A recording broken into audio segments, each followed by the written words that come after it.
It's a sliding car. You can slide it through the bends. But once it's up on its toes, it's absolutely brilliant. It gets a bit wild around corners, but you just have to take care. It's not a thing of beauty. It's very much British, understated. And I think I'll call it the cucumber.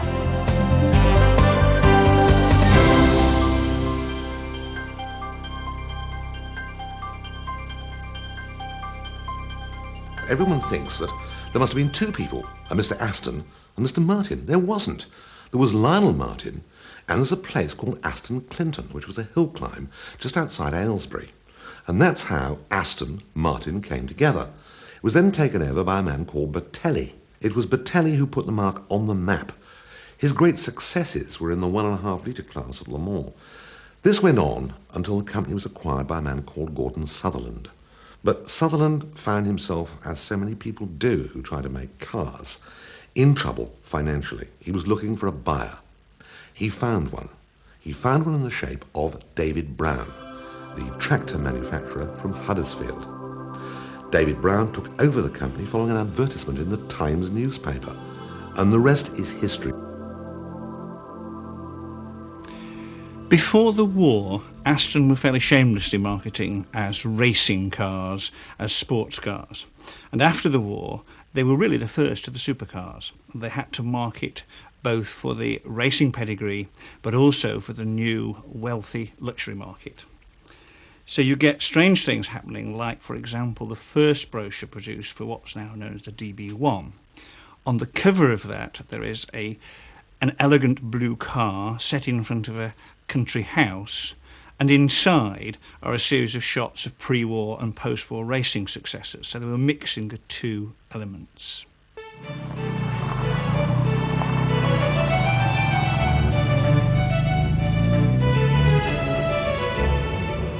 This car is a DB2 Aston Martin. It was built in 1950 as one of 3 team cars to race at Le Mans in the 24-hour race there. I know it's a team car because I drove it at Le Mans in 1950. When David Brown decided to go racing, he very wisely decided he had to have a racing manager, and he recruited John Wire for this purpose. And John was very meticulous. He had great mechanical training, and he had a mind like a calculator. He had incredible ability with stopwatches, which we pressed little buttons, and he could time probably about 6 or 8 cars at the same time, and he would remember everything. He was a disciplinarian. He had a wicked sense of humour. He was known as Death Ray. If you did anything wrong, he would look at you and you would quiver. But he controlled people like Salvadori and Moss and Collins and all the other hooligans of the day. I was a marine insurance worker working in the city, and I was selected by John Wire, who was the team manager. He was the only amateur really in the team. And I would leave my office desk at, say, midday on Wednesday, fly from Croydon in David Brown's Dove to Le Mans, take my jacket off. I'd left my bowler hat and the umbrella behind, and then literally one tuck one's trousers into one's socks and go motor racing. The start of the race course, one used to run across the road, drop the flag, jump in and start. And the initial movement away from the line, because you had to pull, it's very heavy. But once the car gets going, it's up on its toes and it's absolutely brilliant. The DB2 is the most forgiving car. The top speed of this was about 130. It didn't have the power of the Jaguars, who left us behind on the straights, but we could catch them on the corners. And if you did get into trouble, you just took your hands off the wheel, said a little prayer, the car would straighten itself out and carry on.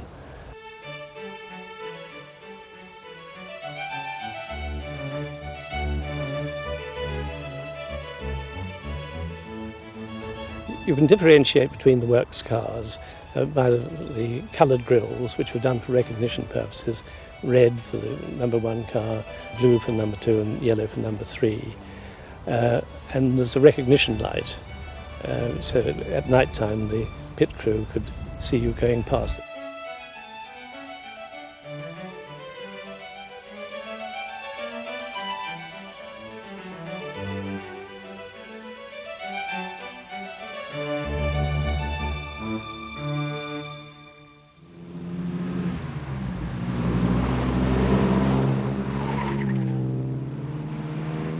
People usually hear the car coming probably more than, because it has a rather lovely exhaust note.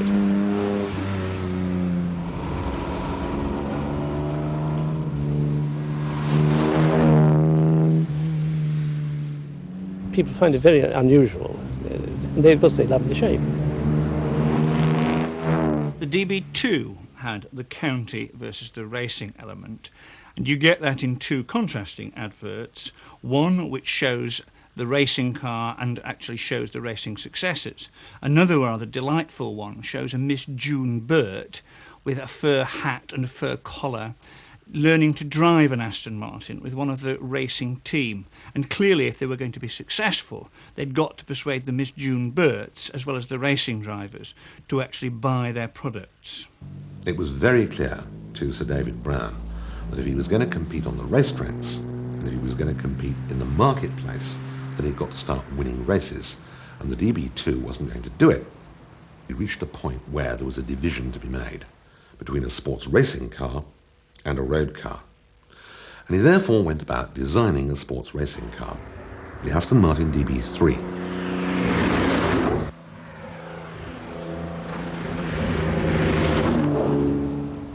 First enthusiasm for Astons, I think, was when I was at school. You know, you were sort of in the woodwork lesson, supposed to be doing your woodwork, and in fact you were probably reading car magazines. And of course Aston were winning races then with the DB3S. They basically built a number of production cars, in addition to which they did 11 team specification cars. This is the last in 1957. They were a higher specification than production cars, with twin plug heads and needle roller gearboxes and all kinds of gizmos. Well, needless to say, it's a lovely car to drive.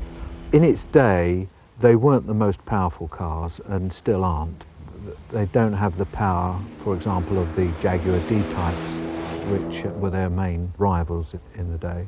This one produces about 230, 240 brake horsepower. So it's not that powerful, and it weighs 1,000 kilograms as a metric ton, so it's not that light. But what it does have is very, very good handling.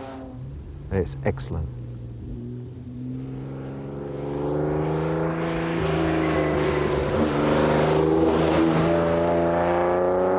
Aston's got a lovely exhaust note. All Astons have got a lovely exhaust note. That's one of the things that sets them apart.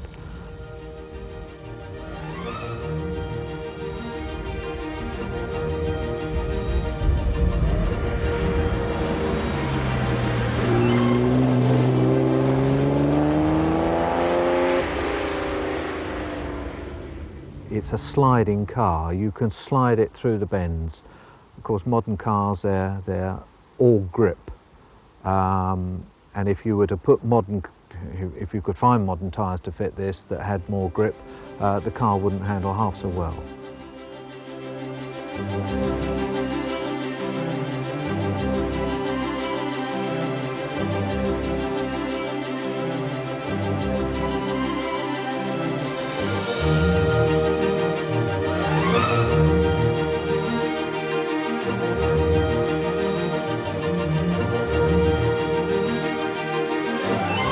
Interestingly, we did an event in Italy, the Coppadora Dolomiti, which was almost 100% Italian in cars and competitors.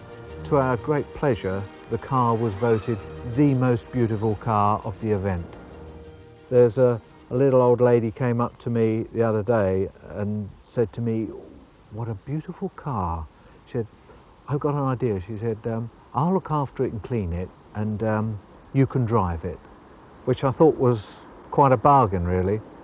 As she walked off, she said, and I think I'll call it the Cucumber, which I thought was really sweet.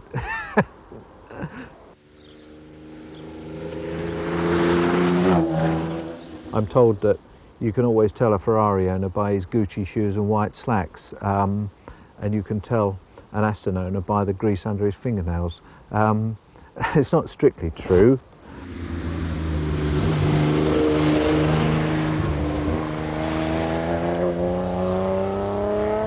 By 1955, the DB3S was getting on a bit in years.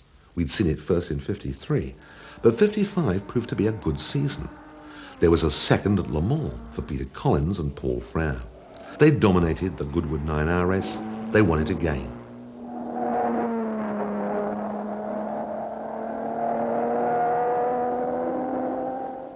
Lap after lap, hour after hour, the race goes on. But fatigue and cold forgotten, the pit crews swing into action as Shelby brings the Aston in.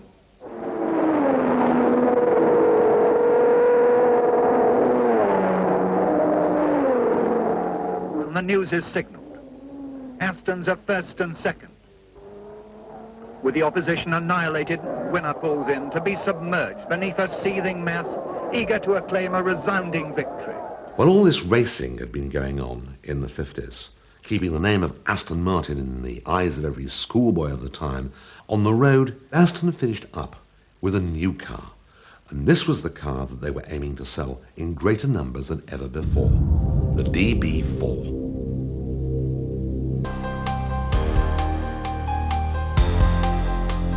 Marketing the later DBs is again the county versus racing brigade, but it's even more critical that they're selling to the wealthy county people.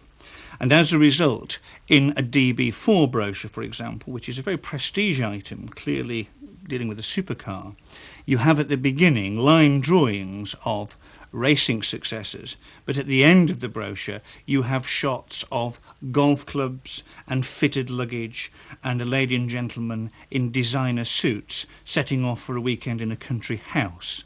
And these were precisely the kind of people they'd got to entice into buying their car if they were going to be successful. The 4 evolved into the 5 with the rounded front headlights, and it was more of a Grand Tourer car with slightly more space inside, rather than an out-and-out sports car. Aston Martin were approached back in 1963 when Young Productions were making Goldfinger, and were asked to use a DB5. Of course, the car was new at that time, and it was tremendous publicity for Aston Martin. And the film really took off, and you know, Connery is much loved, and everybody associates Aston Martin with the silver DB5 out of that film.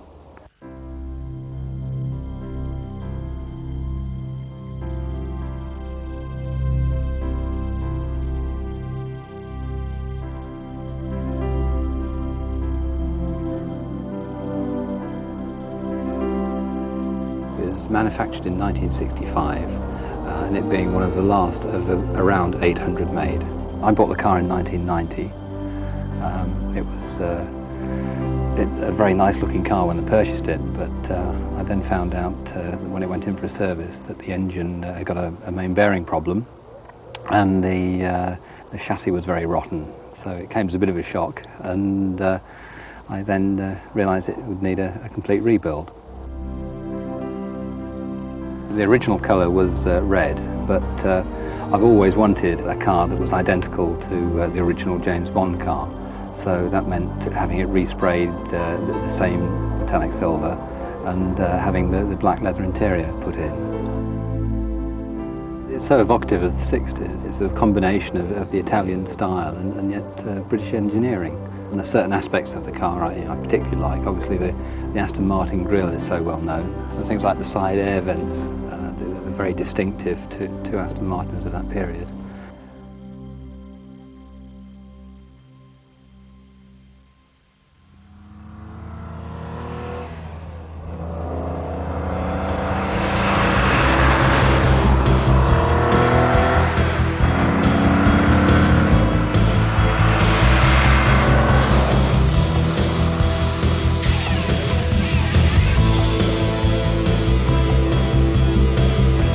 drive it, it's great fun.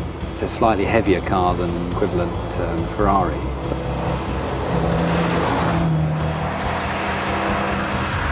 The 4-litre engine is a very strong engine, produces plenty of horsepower, so in a straight line it really is great fun to drive. It gets a bit wild around corners, but you just have to take care.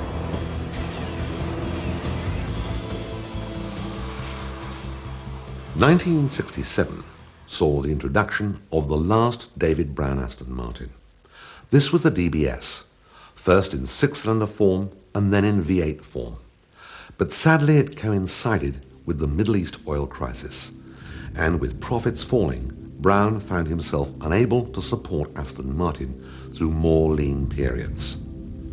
Brown sold the company, so the David Brown line came to an end. There were a number of owners, but none significant until we get to the days of another British entrepreneur, Victor Gauntlet, aided and abetted by the Greek-American Peter Lavanos. It was they who took Aston Martin by the scruff of the neck and rebuilt the company. The V8 was launched in 1969, and the Zagato is the last of that era of cars.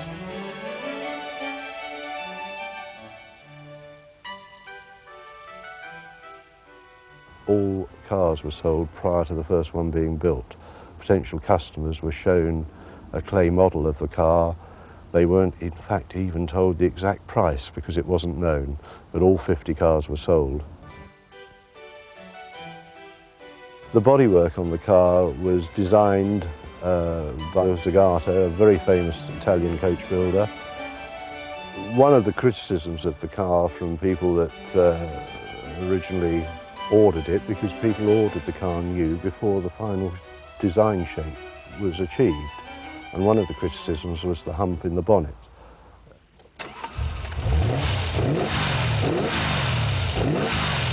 Various options were tried, but it was thought that this power bulge was the only real way of achieving enough underbonnet clearance. It's there to clear the airbox for the carburetors. It's not a thing of beauty, but it's there. It's there for a reason. To many people, the shape of the current Zagato isn't beautiful, and sometimes I agree with them. There are certain angles when I look at it and I think, oh, no, but then there are other angles which I love.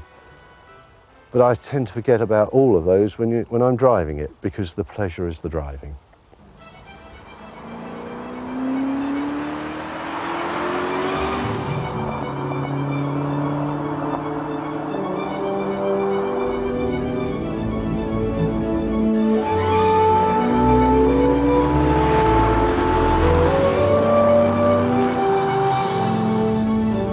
When the Zagato was launched, it achieved 180 miles an hour.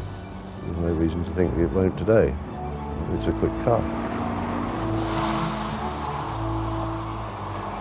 The greatest driving pleasure is on open roads, driving it not to its limit, because we get locked up if we do that, but driving it as quickly as one safely and reasonably can.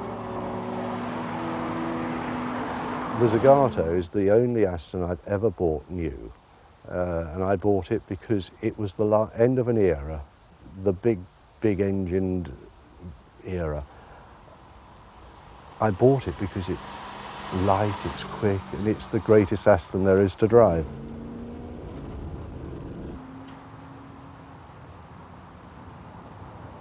There aren't many supercars that aren't dramatic, and this is one. It's an easy car to drive. It's much less dramatic than a Ferrari or a Lamborghini with wailing engines. It's a simple, easy car to drive, but gives the same pleasure as some of these things that look twice as fast.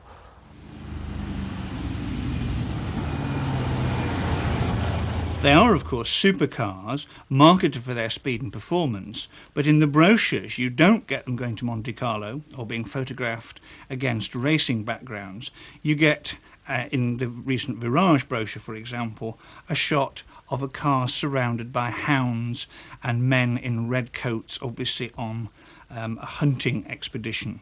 And this was very much to set the Aston Martin still as part of the English country tradition.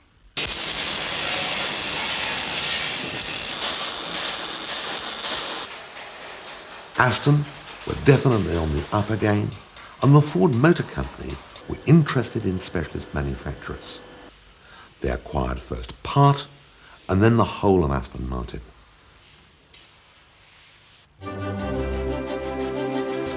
Currently Astons are producing in the large engine cars the V8 Coupe and the Vantage.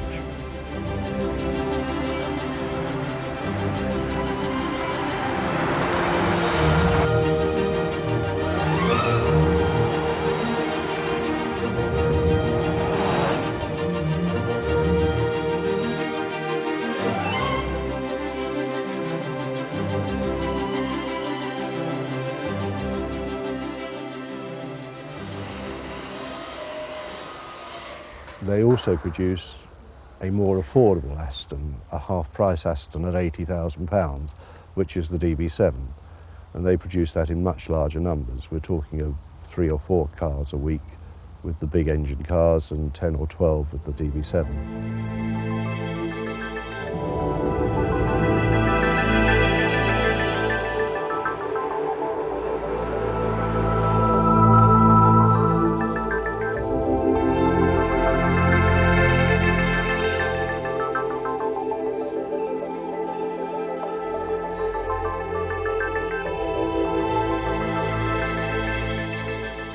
If I won the lottery, I would certainly buy an Aston Martin DB7 because it embodies all the characteristics of the DB2, same glorious shape, but incorporating, of course, all the modern technology, and it would be a most superb grand touring car.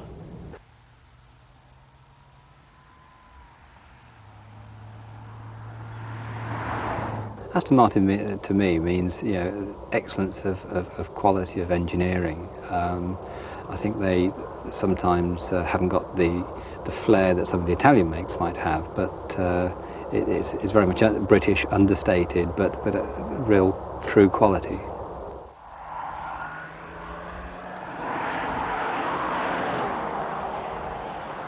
One thing that is definable in Astons always is the grille.